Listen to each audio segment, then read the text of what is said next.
Bonn Park is supported by Artline Salon. Artline is not like any salon you've ever seen. To truly get what Artline is about, you have to experience the experience. You become the canvas for the talented stylists, makeup artists, and eyebrow specialists, and you are in the hands of talented artists. Lena's own talents stem from her competitive hairdressing background. She opened her salon at age 23 and has built a strong word-of-mouth reputation since. Since Artline's inception, Lena has trained over 20 co-op students and 10 apprentices. The Artline team believes in sharing their passion with local hairdressing schools and students communicating entrepreneurship and creativity. Whether you're looking for a subtle change or ready to debut a dazzling new look, Artline will work with you to create a masterpiece. Artline Salon is located in Belmont Village in Kitchener. Call 519-585-0230 or visit them online at artlinesalon.com. Bonn Park is supported by A Taste of Soul.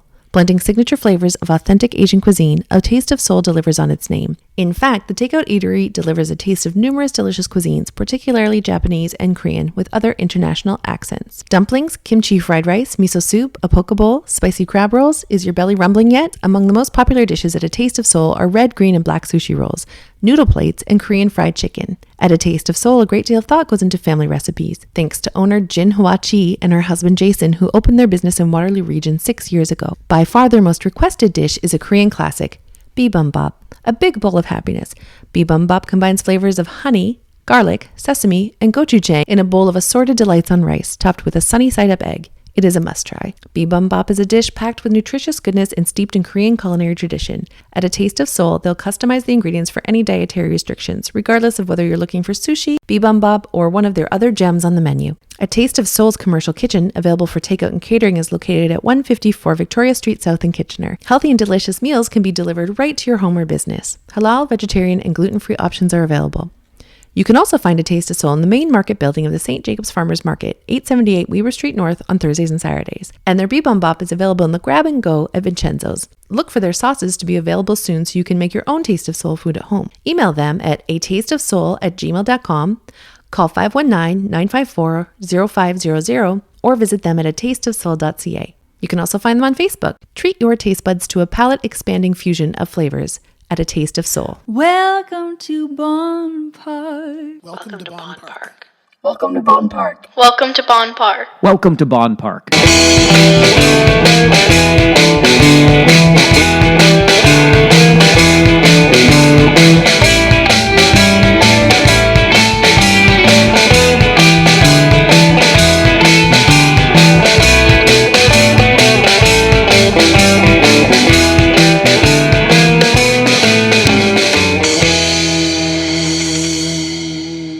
Welcome to Bonn Park. I'm Sara Geidlinger. And I'm Marshall Ward. And today we have Claire Scott and Kris Kleist of the York Lane Art Collective in Stratford. Yeah, and this is a true collaborative artistic team, and they're multidisciplinary, and they're willing to try anything. And I think they're changing the world sort of one event at a time. They're creating an arts community for their people who want to create art, people who are interested in art, people who have been creating art for years and are very successful. And they're creating a community within Stratford through this York Lane Art Collective. And they've got a lot to tell us about that. Yeah, I actually learned a lot about Stratford in this chat with them. And let's bring them in. Here they are, Kris and Claire.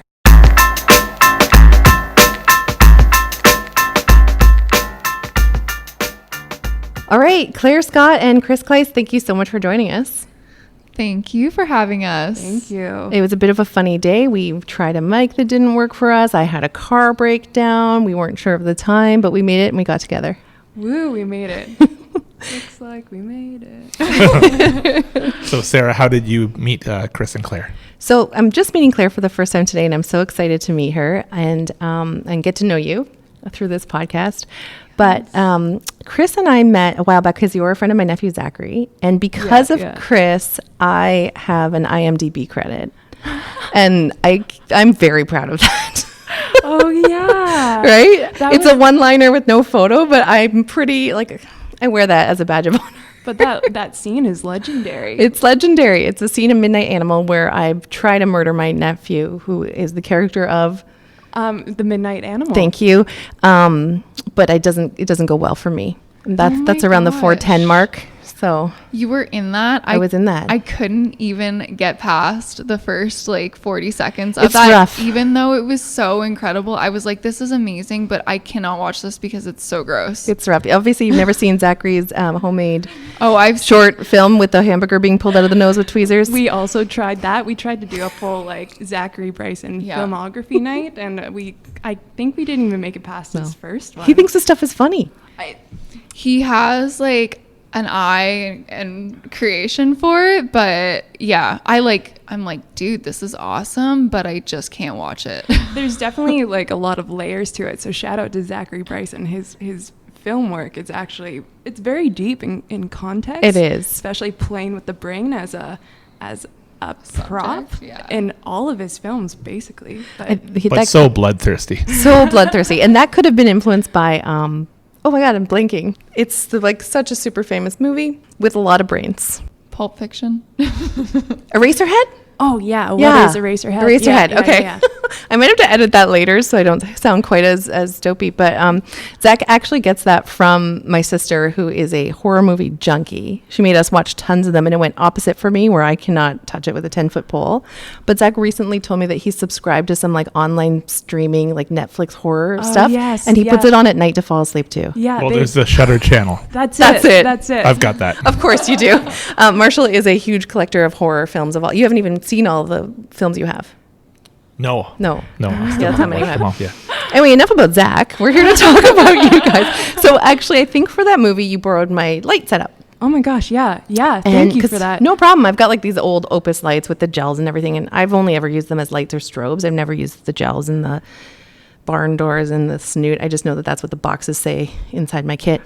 Yeah. And then you returned the favor. Actually, my camera broke down one week. Everybody told me I needed a card reader, and it broke my camera. It broke the pins inside that read the card. Yeah. And you lent your camera to me so I could still work that fall. So thank you so much. Of course. Because it's my bread and butter, Community of artists, you Really? gotta like look out for one another, I think. Yeah, really. And then I asked you to bring a mic tonight, and then I told you we don't want it. But I really appreciate that.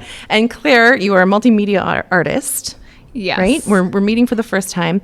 And you guys together are the brains behind the York Lane Art Collective. Yeah. Which is volunteer driven, volunteer run. And it's not just art. Am I right in saying there's clothing, there's music, there's there's sculpture and all types of arts, line drawing, film, anything Yes. that's going into this. Tell us more about this collective. Yeah, it's multi-disciplinary, and it started out as a space in Stratford, which actually was in the alley of York Lane.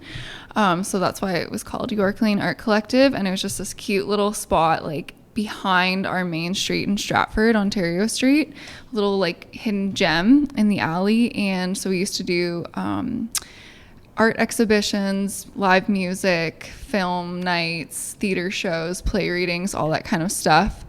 And yeah, it's just a collective of artists coming together and making cool events happen in Stratford, and it's all volunteer driven. So it's just about artists coming together to collaborate collectively.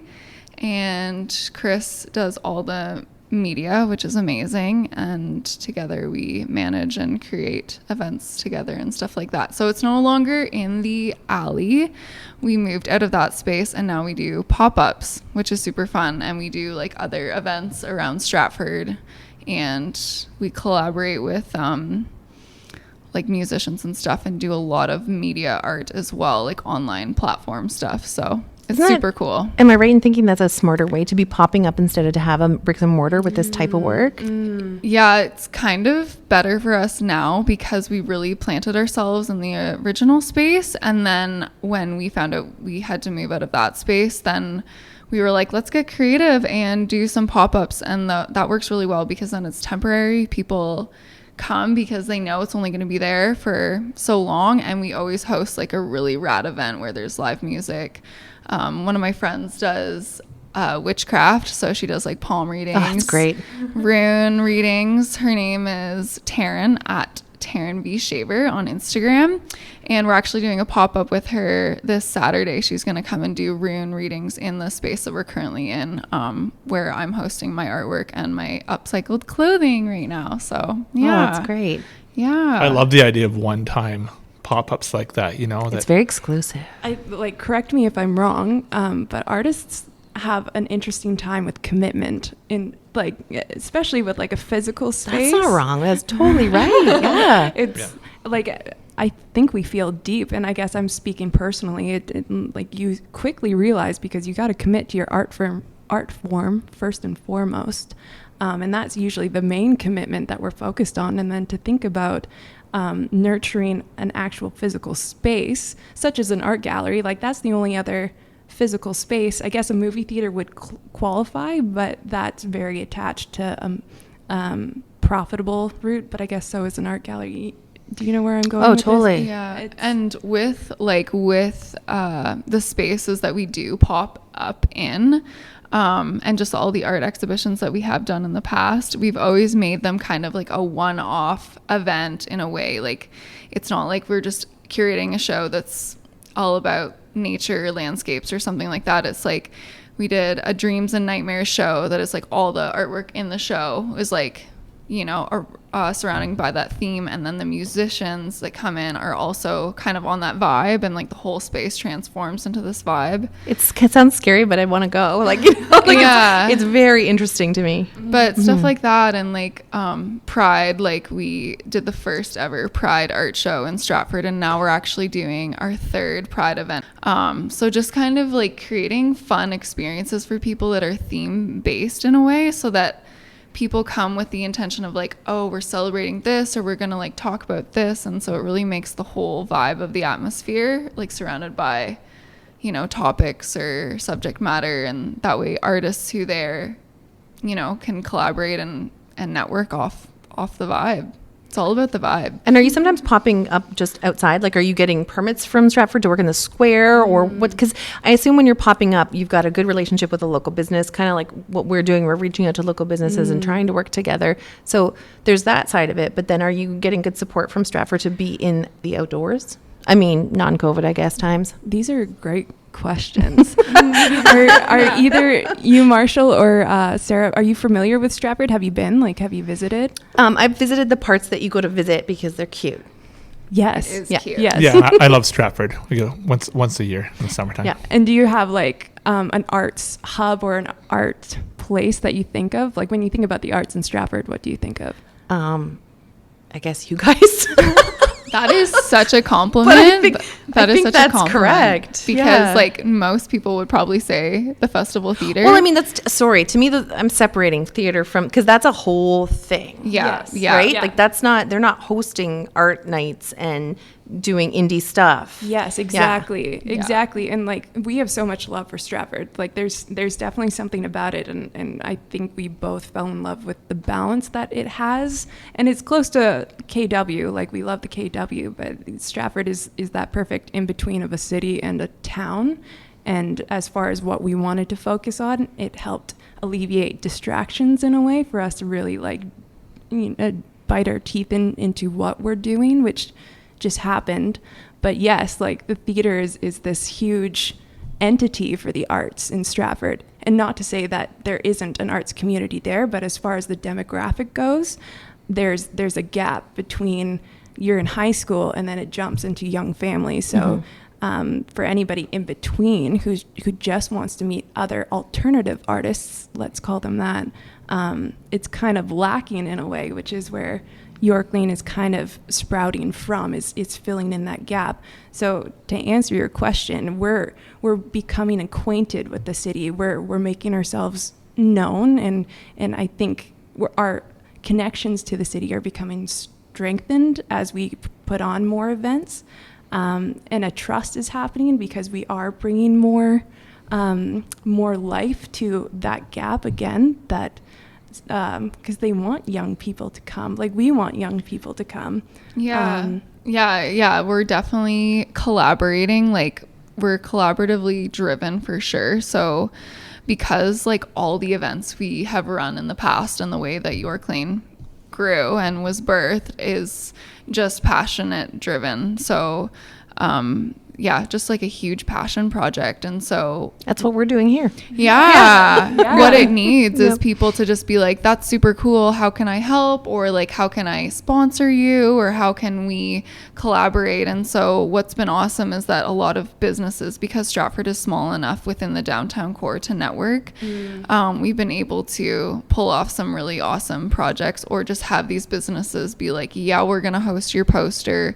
Yeah, we're going to promote you on our business accounts and stuff like that. And so in terms of like us popping up in places, people have definitely been helping us out, being like, do you want to do this here? Do you want to take over for the media for this project? Stuff like that. And we kind of stray away from permits right now, just because there's a huge process through city council to kind of get like there sure is. the A-OK. And you've been through, Marshall's been an artist in residence for City of Kitchener and an art teacher for years.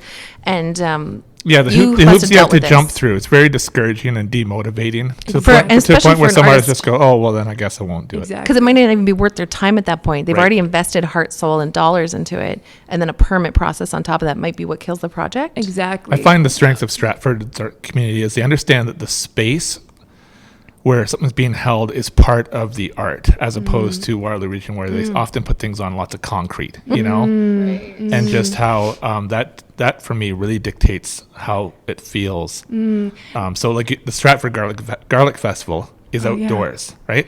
Yeah. Huge difference to like putting it on King Street in Kitchener. Right. Yeah. Yes. Or Pride in Kitchener was in Victoria Park for years, and then for some reason went to downtown. It doesn't make any sense. Oh, the park is Interesting. beautiful and vast. True. Our Victoria Park has just like wide open fields where we hold festivals. Winding and- paths and Yeah. stuff that the vendors can all kind of Yeah. incorporate into the space. It's like, What the hell's that Now, about? is the Waterloo Kitchener area, are they very connected to their heritage? And I ask because Stratford is very protective. They have their heritage district, which really there's a very big obstacles to like just to get art projects moving forward. Yeah, like you said, the hurdles are big, but like something about the heritage district, which is like our downtown, makes it even more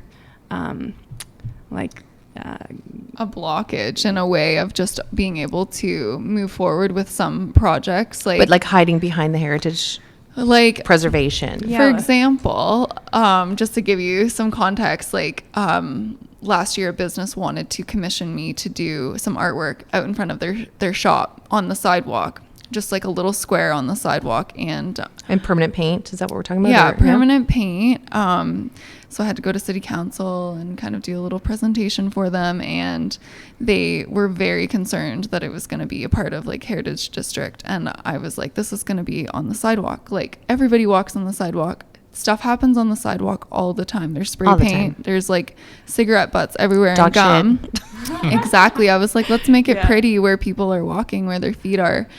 And it was definitely like a really awesome counselor who's a female who like voted me in to like have this project actually move forward. But just stuff like that where it's like it almost just didn't happen because the preservation of the heritage district, as well as just like they're scared of the word kind of like vibrancy in Stratford. They're like afraid in a way that it's a little bit too different, or alternative. pedestrian art. They wouldn't understand that, and anything kind of conceptual just kind of doesn't. Yeah. Yeah, so we're But you're already- definitely sorry, go ahead. Oh, I was just gonna say we're definitely like pushing for more alternative projects just like that. Like we're working on some mural projects for this upcoming season to try to get passed and everything. But yeah, it's like as soon as you're like, oh, I need to go to council, it's like, okay, good luck in there.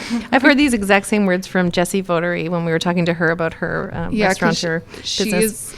she is awesome, and she is someone who has been supporting us as soon as York Lane started. She's been coming to like every show, supporting all the way, and obviously because Zach and her are well acquainted, like she's super supportive of the arts as well, and just like helping us push projects forward. So Yeah, she's definitely been a mentor as far as like a strong female. Well, she's a strong female. She's I like her. She's a force. Yep. She is She's a- a force. Yeah. Great. Yeah. And like Marshall, was that the first time you met her? When you, Yeah, it was. Yeah. Yeah, like enough said. Like, Yeah. yeah. But she actually taught us the phrase, but it's not just a phrase. Like, it's almost like a fact. Stratford has a population of 32,000, but the actual community core that participates in the downtown is about 2,000.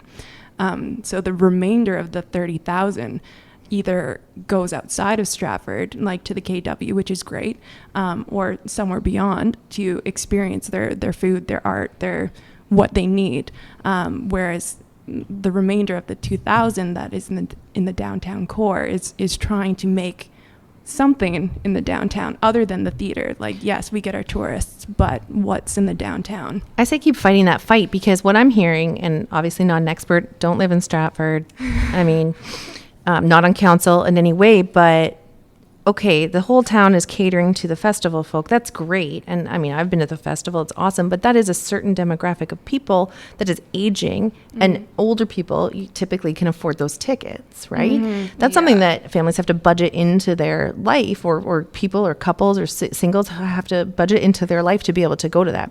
From what I hear from Jesse Votary is that menus and sit-down dinners and bar opening times, that it caters also to the festival folk. Right. for sure. So what about the rest of you? And that's going to age out. Exactly. Right? Exactly. Yes, but and that's like kind of again where we like That's come a- in as yeah. this alternative indie grassroots art community is like, because I grew up in Stratford. I was born and raised in Stratford, and I've been an artist through and through. And so when I was in high school, I was like, there is no opportunities for young artists to be able to showcase their work. And so as soon as like an opportunity like creating an arts collective or an arts space arose, then it was like, yay, there's actually going to be room for high school students, kids, adults, like elderly people to all kind of have a chance at showcasing art. And so that way that the conversations open up even bigger, and it's not kind of like that prestige conversation that people expect in, huge art galleries. It's like everybody wants a chance to kind of express themselves. And so we want to, give them the mic for that and help them feel like they can express themselves. So that combined with the volunteer driven, you're just creating an entirely new community for your people. there's definitely, been a surge of all these different people that we didn't know before that kind of all congregated down to the alley. And we were like, this is great, because, otherwise where are they getting a chance to showcase their expressions, And I was one of them. Like, that's exactly how I came across York Lane. Like, York Lane was already functioning almost for a full year before I even stepped through the doors. Actually, correction, I went to the first Pride show, and 6 months later, that's when I shook hands with Claire. But still, at that point, which was 2 years ago now, I was in search of a community. I just needed a support system of artists, which it's funny because as an artist, you're very much independent when you are searching or creating, but there's a strength when you're able to collaborate with other artists and support one another. And usually that's when the bigger projects come to life, like when Marshall and you team up to make a podcast. So yeah, making a home, a headquarters of some sort. And that collaboration, I find only in hindsight, once years have passed, do you realize how incredible a collaboration can be. Like you look back and go, I can't believe me and this other person or people had this time in our life to work on this, because as the years march on, things can really change. A human, yeah. And you don't really appreciate it till years later and go, wow, that was amazing that me and this other person could work for like a year on something. Yes. Because it's like, I think like a band coming together. Like you don't take it for granted. Like it's amazing when the magic happens. And, Yes. Right? Yes. Absolutely. Yeah, absolutely. Which is, I think, where we feel right now is just like, we're so grateful that in the last almost 3 years, everything has brought us to where we are now, where we feel like, okay, we have this platform, we have a following, and we know all these artists now. We have a network, so like, let's do more things, you know? So I've watched 3 of the short films. I watched Poor Man's Evil Dead. Is that the title? Whoa, yes. Yeah, that's awesome. I'm a huge horror fan, as we were saying. Such an and honor. Evil Dead's, I think, in my top 5. And then I watched Addiction. Wow. And I also watched Girl Band. Whoa. Yeah. Yes. Anyway, starting with Poor Man's Evil Dead. So incredibly well done. And the thing that really grabbed me right away was, so I've made documentary films, but they were many years ago. Okay. And I realized that the richness of the colors and the picture quality now are incredible. There's a lot of camera technique too that's happening with what is digital arcade still, Yeah. Digital arcade is still alive. And but there's a lot of it that you're making through York Lane. yeah, so it's almost like digital arcade is now kind of related to York Lane. Okay. Like if we think about it as a child or its own entity, it's there's still love into digital arcade, but York Lane is kind of where more content is being pumped into. Digital arcade is like Zach and I are still parenting it, so anything that he and I collaborate on mainly will be put on Digital Arcade House. But there are still some projects actually produced by Digital Arcade that are still in post-production, so it hasn't even been released yet, but we shot it like 2 years ago. Right. I'm just blown away by the equipment you have access to be able to achieve that kind of. And they're just good at using it. Well, fun fact, so Poor Man's Evil Dead was actually filmed with the camera you borrowed. Right. It's a nice camera. It's the Nikon. Yeah. And that was, Poor Man is a great example of a band of people. So the collaborators of Digital Arcade at the time, we just got together for a weekend and we just told ourselves we're going to have fun and shoot. We didn't have a pre-script of anything. Zach just brought his tickle trunk of some props, which was the Which is scary. Necromonicon. And Kevin Busiker, who at the time, like, he's just full of ideas. Zach and I still think of him for inspiration as far as his multi-brain task doer. He's just very quick. I think it's Taskmaster. Maybe. Taskmaster. Yeah. That's not easy to say. No. Yes. This will go right to his head, but he'll love it if he ever hears it. But Kevin, who plays the lead, his name is actually Kevin in the short film. Yeah, he does an amazing job. He does, and all his lines are improvised. It's one of those little films where it's like, when you see it, you can't picture anyone else playing that role. Once you see somebody in a role, you're like, that's the perfect person for that role. Oh yeah. And it's one of those pieces now where I watch, and the farther we get away from it, the more I'm like, holy man, I'm so glad we just took that weekend to shoot it. It did take me 4 months, a good solid 4 months of editing after work. I was working a full-time job at a gym at the time. Oh, I know all about the gym. Yes. I've heard some stories. Somebody clearly understood the beauty and nuances of Evil Dead. You know, while some people may see it so crass, it's actually a very beautiful film. And did you all were you all on the same page and you knew what you needed to do to make that? We had collaborated, Zach, Kevin, and I. We had been collaborating for 2 years, and we also all went to film school together. So as far as vibrating at a similar frequency, we were already there, and we had lived together for the 2 years leading up to that. But I was familiar with Evil Dead 2, which is the cult classic. Right. And so over the top ridiculous. Yeah. Yes. So funny enough, I grew up being terrified of horror, which is the irony of producing Midnight Animal and Poor Man, and they're awful. I mean, they're wonderful. Sorry, but they're so scary. I watch Midnight now, and I wonder excuse my language, how the fuck did I even edit that together? Because it does make me cringe now. But those were 2 short films that I did edit late at night. Both were in a state. I was in a state where I was very much into both projects. Poor Man, actually, because it's all about he gets possessed, right? Like we're conjuring the dead, as you know.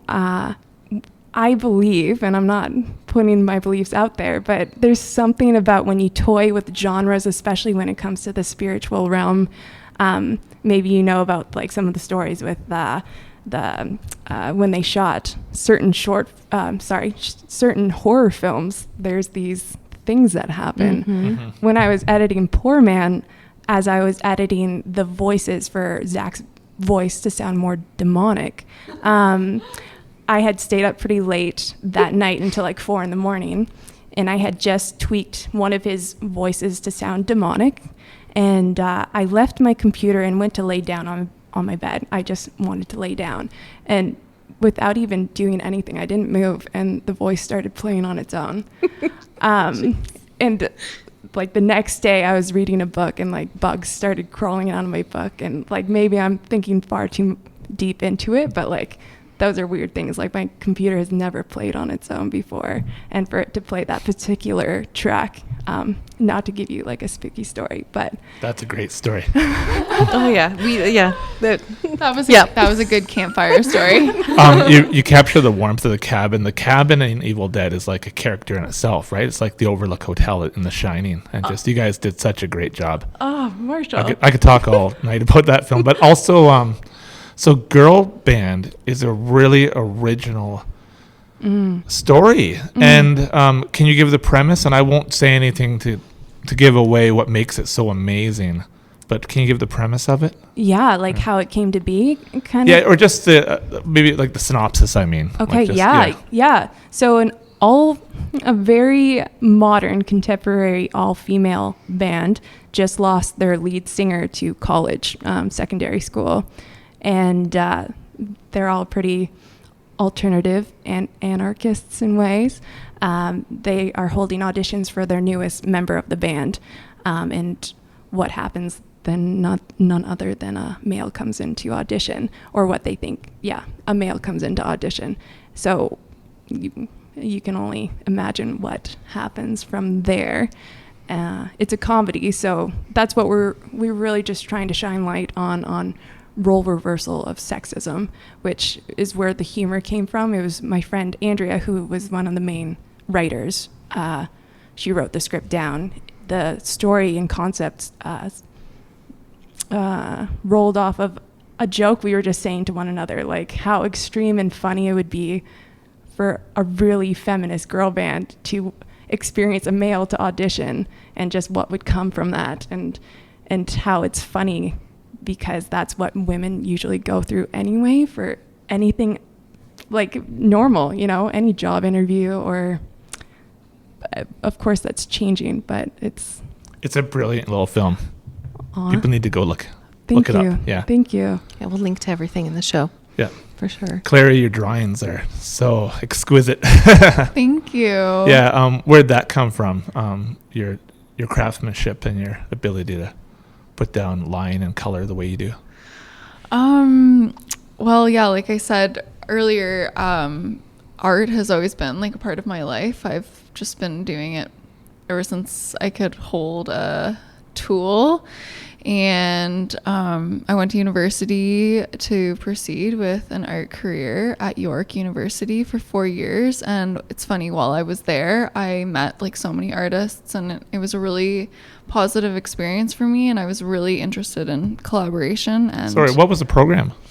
Visual arts. I just took a visual arts program, but it's cool. At York, they make you take like other disciplines, like film classes or dance or music and stuff like that. So it was just cool to be able to experience all these different So it's a combination of studio and then yeah film history classes and things like that. And yeah so lots of art history and stuff like that. And so while I was there, I was just able to meet, I don't know, a very large group of different artists, and that's where a lot of inspiration came from. Like I spent a lot of time in the music department and drawing to music, And I think that's just where like my confidence really came with doing line work and drawing from life. Like I really started to draw more from life and doing lots of blind contours, you know, where you're not even looking at your page, but you're just drawing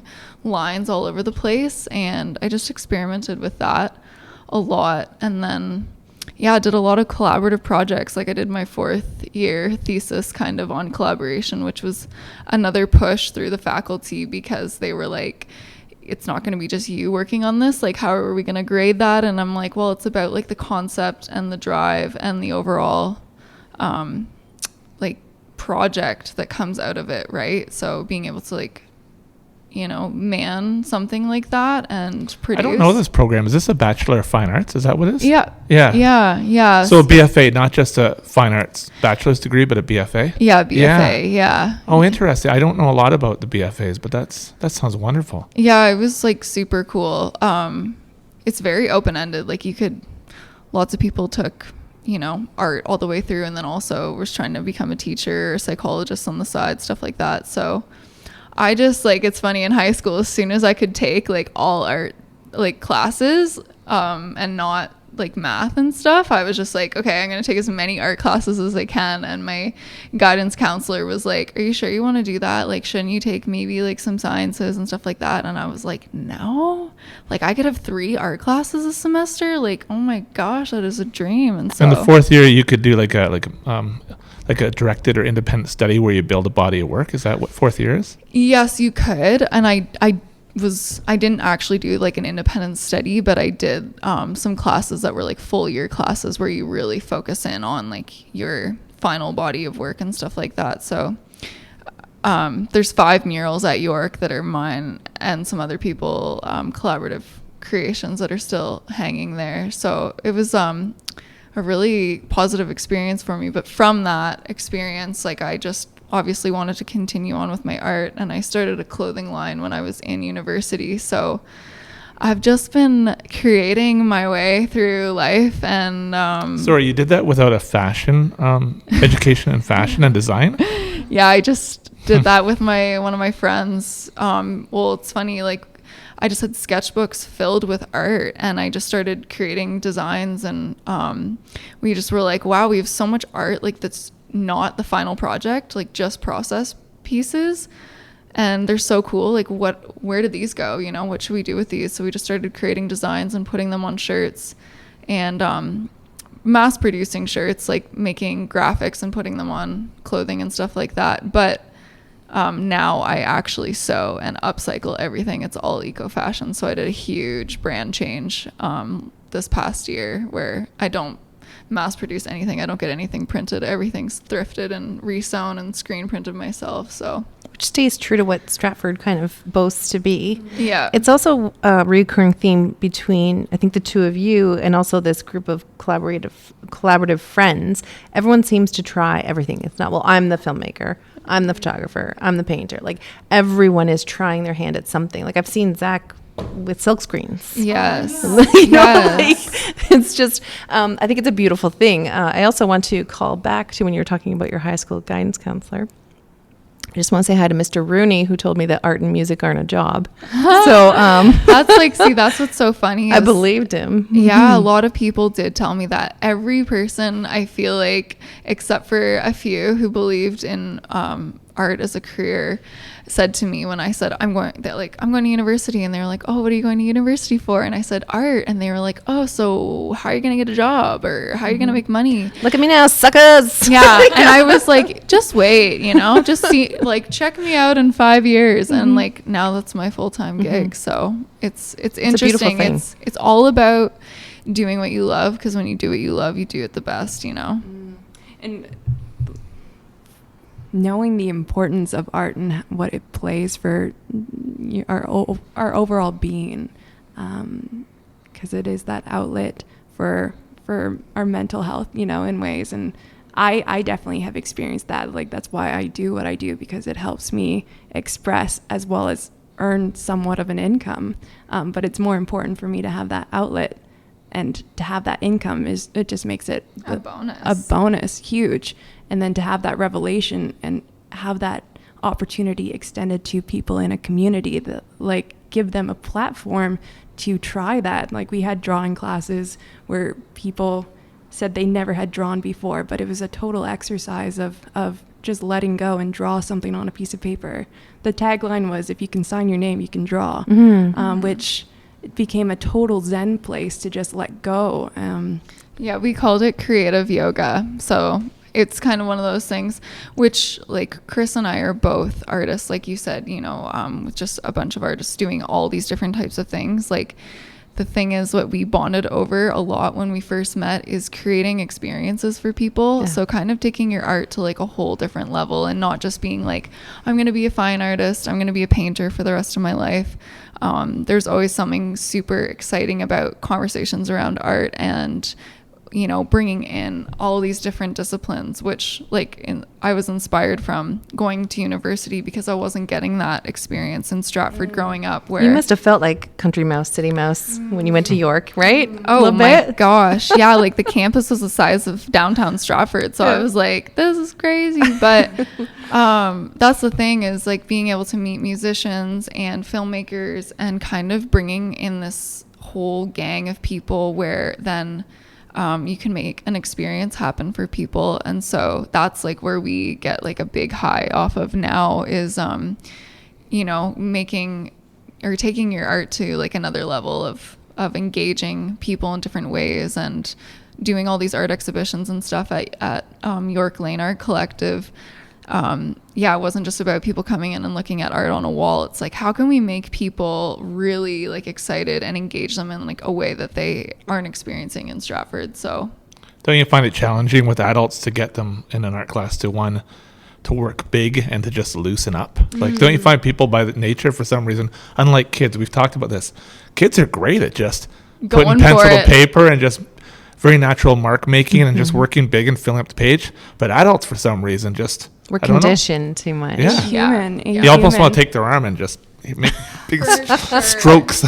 Yes, a great testament to that was we hosted a great art exhibition just last September by an artist of his name is Jack Wynn, and the exhibition was called The No Moon Landing. And the premise of the entire show was about the non-existence or the production of the moon landing. So he was very much it was a performance. We didn't actually go to the moon. Now, most of the people in our demographic saw it as a question. Like, he was posing the question of what if it didn't happen, and going so deep into the research to say maybe it didn't, and this is how they orchestrated it.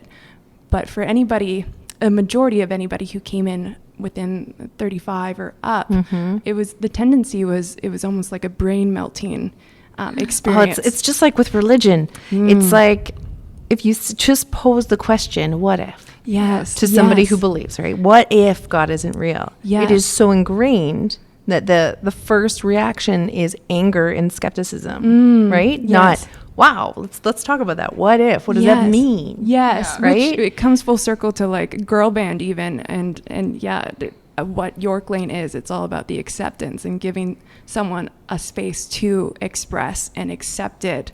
For no matter what your identity is or what you're expressing, if it's a horror film or a piece of art that is very a few colors and a line, but it's still art, you know, and appreciate it for how they're expressing it.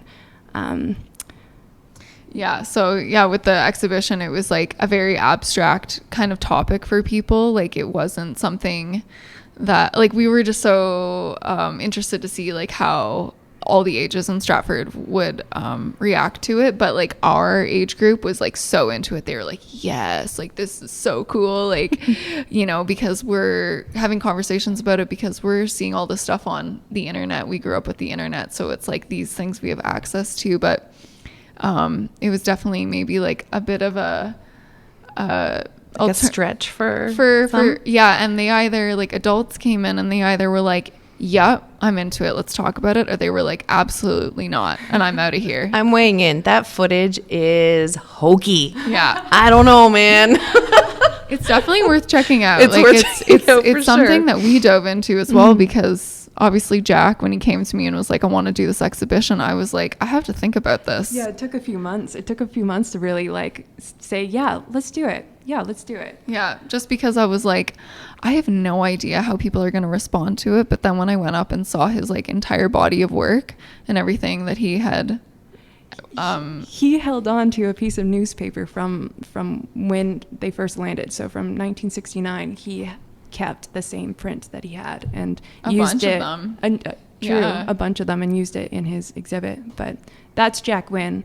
But yes, to get back to your question about adults, like letting go and stuff like that, we've been able to see like that process with hosting all these different shows. Like the Pride Art Show, it's like, you know, boobs and dicks and vaginas all over the wall in abstract form. And you know, you go downtown Stratford, it's like you don't really see that. So we were like, let's just push the boundaries. Like, let's show people you know, work by a 7-year-old and what they think pride is, to like work from a 13-year-old, 20-year-old and 50-year-old and stuff like that. So you're building a community that's going to open up a discussion. Like you're living the perfect, honest life, in my opinion. So you're being true to any art form that you're selecting for your whatever project. And I say it that way because you seem to be both of you and your friends in your community seem to be very fluid with your art forms and what you choose to make and how you choose to do it. So then you're sharing that with the community, your work.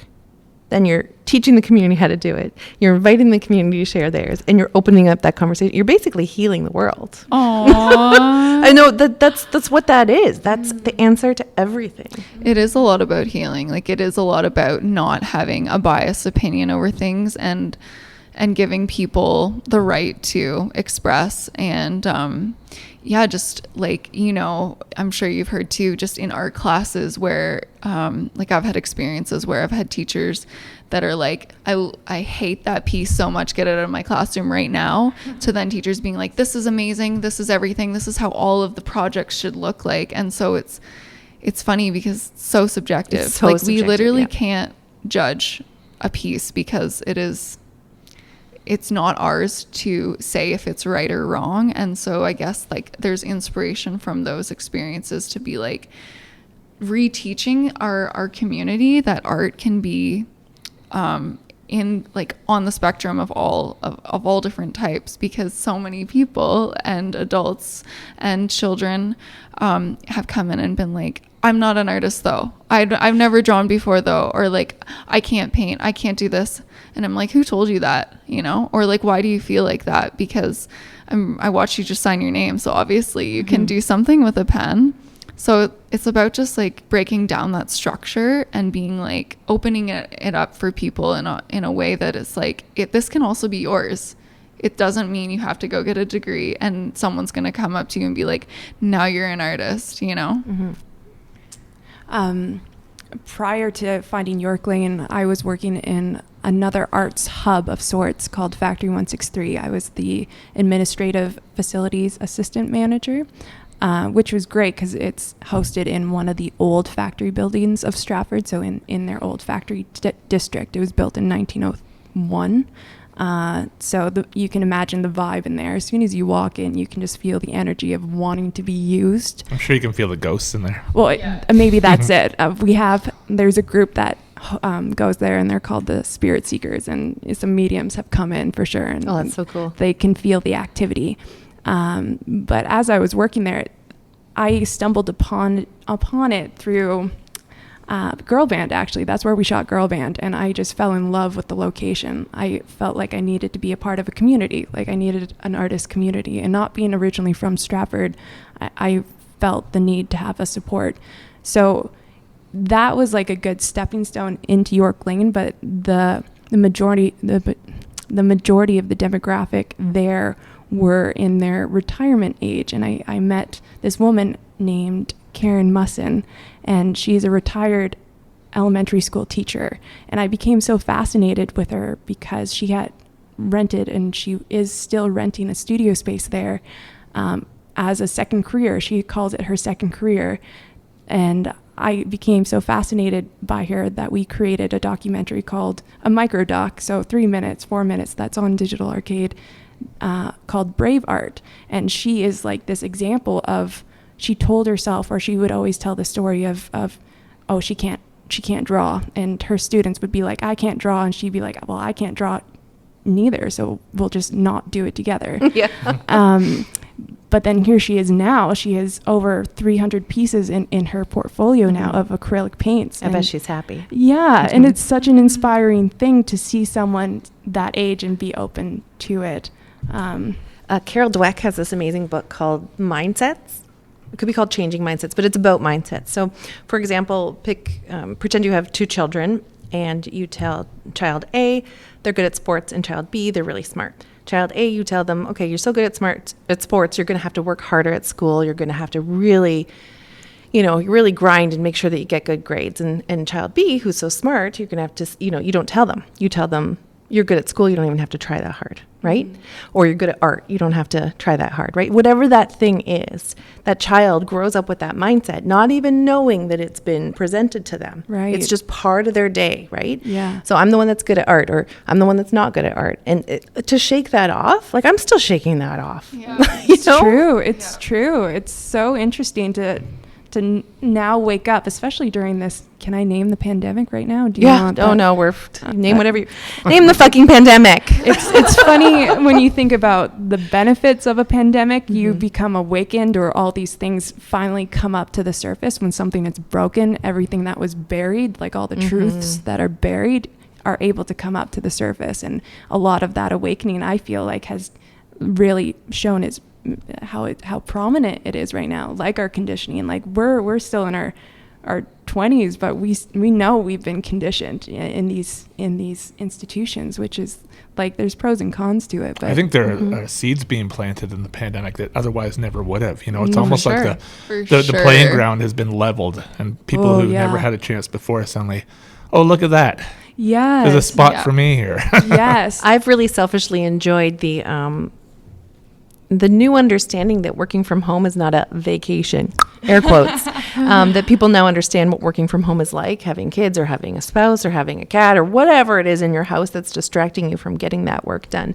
And it's not a joke, that you are actually working hard and you're grinding. Yes, and validating working from home. Totally. Like, that's such a funny thing, because like, people aren't going to be saying must be nice anymore, right? Yeah, or being like, you're like, I'm working, and they're like, yeah, but can you do this though? And Yeah. you're like, no. But like, yeah, you put it perfectly, Marshall. It is kind of balancing the playing field, and like Stratford is kind of that example right now as far as what we're experiencing with the arts community. We have so much love and respect for the festival, of course. Like, I wouldn't have moved to Stratford had I not known the festival was there, because that was the evidence that there is an arts community there.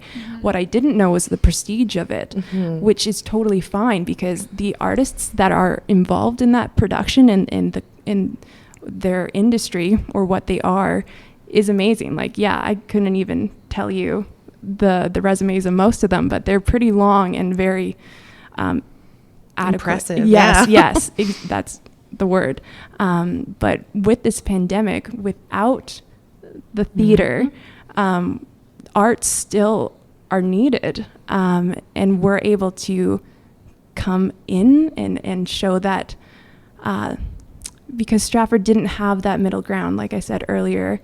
But when you see the festival being this prominent entity in town, and you want to be involved, but there's such a prestige that it's almost a wall. Like, you can't, it's a club. Like, you can't just join. You can't just sign a paper and like be a part of the artists. Like, you have to go somewhere else. You have to go to Toronto and get your Bachelor of Fine Arts. It's almost like the sun kind of has repositioned and kind of shines down on something that wasn't getting a lot of sunshine.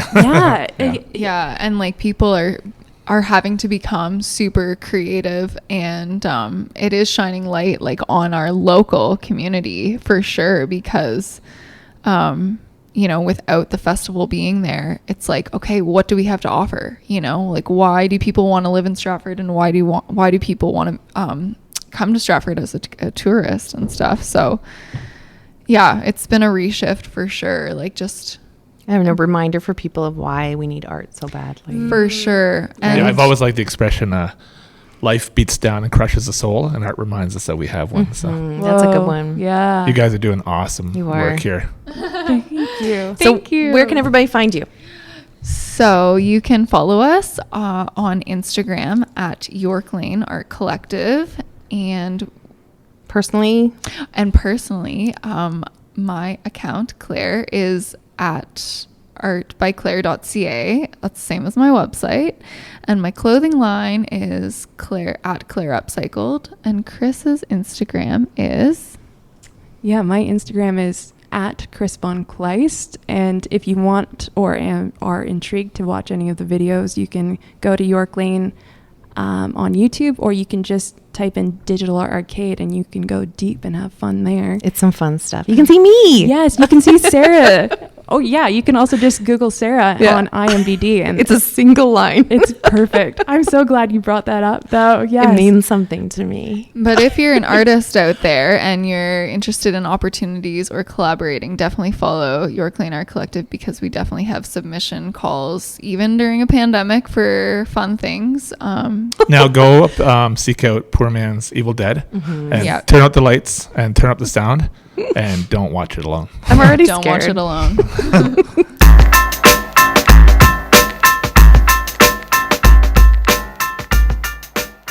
Hey all, thanks for meeting us in Bonn Park. Please like, rate, and subscribe to our podcast on the platform that you're listening to. And follow us on Instagram and Twitter at Bonn Park Podcast. Original music by Alan Lung.